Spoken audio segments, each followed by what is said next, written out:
Hey folks, Ron from Dungeon Noob here, and I use my AI battle simulator to put a beholder against 100 zombies. Now, as a noob returning to D&D after 40 years or so, I assumed the beholder would win 100% of the time. But the AI told me that the beholder won 87% of the time and actually lost 13% of the fights. So what I find fascinating is the 13% of the times it lost. Okay, so let's dig into this together.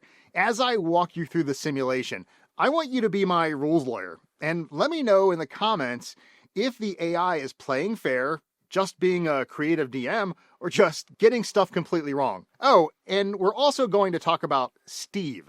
So the simulation kicks off in a massive open crypt. The beholder hovers in the center as 100 zombies begin to shuffle forward. And the first clue that this fight wasn't going to be a complete beatdown by the beholder, like I expected, came down to a single surprising idea. Picture this, you're a beholder. You're a floating nightmare with 10 different deadly weapons. Your eye rays can disintegrate, paralyze, or just flat out kill most creatures. Against a dragon or a powerful wizard, the weapons are an effective use of resources. But against 100 shambling corpses, it's sometimes just too much. And let me explain. You see, using your most devastating attack on a single weak zombie is like using a sledgehammer to swat a fly. Efficiency becomes your enemy, but it gets way worse.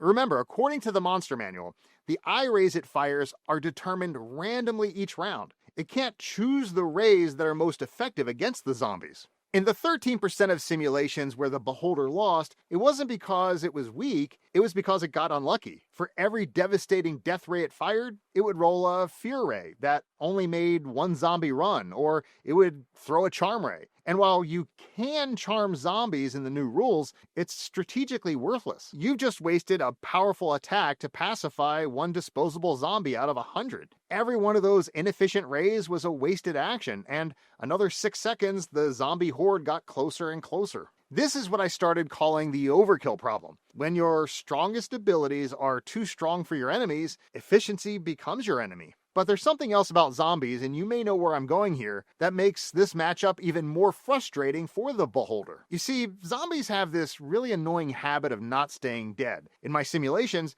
this created a scenario where the beholder would drop individual zombies with precise shots. Then some would just stand right back up. I watched one battle where the beholder had systematically eliminated cluster after cluster of zombies. It was methodical and very efficient. But every few rounds, some of those dead zombies would rejoin the fight. Now let's talk about Steve. This is my favorite battle. The beholder had cleared most of the field, and there were maybe a dozen zombies left, scattered but manageable. But one zombie, Steve, had been killed 3 separate times and kept getting back up.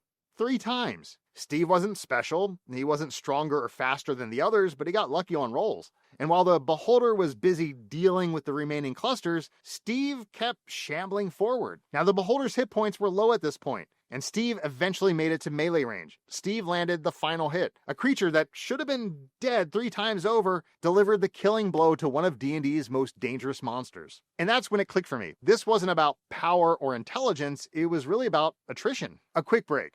A viewer took my real-life D&D class quiz and said, "This resonates with me in ways I never thought." And you can discover your class like over 700 others have already done with my free D&D class personality quiz down in the description. I'll send the full results straight to your inbox. Now, back to the video. So, that's the story of how Steve the zombie took down a beholder. I mean, it was down to a few hit points, given. And the simulation teaches us that patience and a bit of luck with some good rolls can outlast power, and that a genius's greatest weakness can also be its own inefficiency. But here's my real question to you, the D&D community. Is the tale of Steve the zombie a plausible D&D win? Could a beholder's bad luck with its random eye beams and a horde of sheer persistent zombies really lead to this outcome at your table? Or is this AI simulation just getting it plain wrong? And next time I'm testing the famous Reddit theory of whether a single Aarakocra cleric can kill a Tarrasque using only Sacred Flame. Hit subscribe so you don't miss this wild experiment.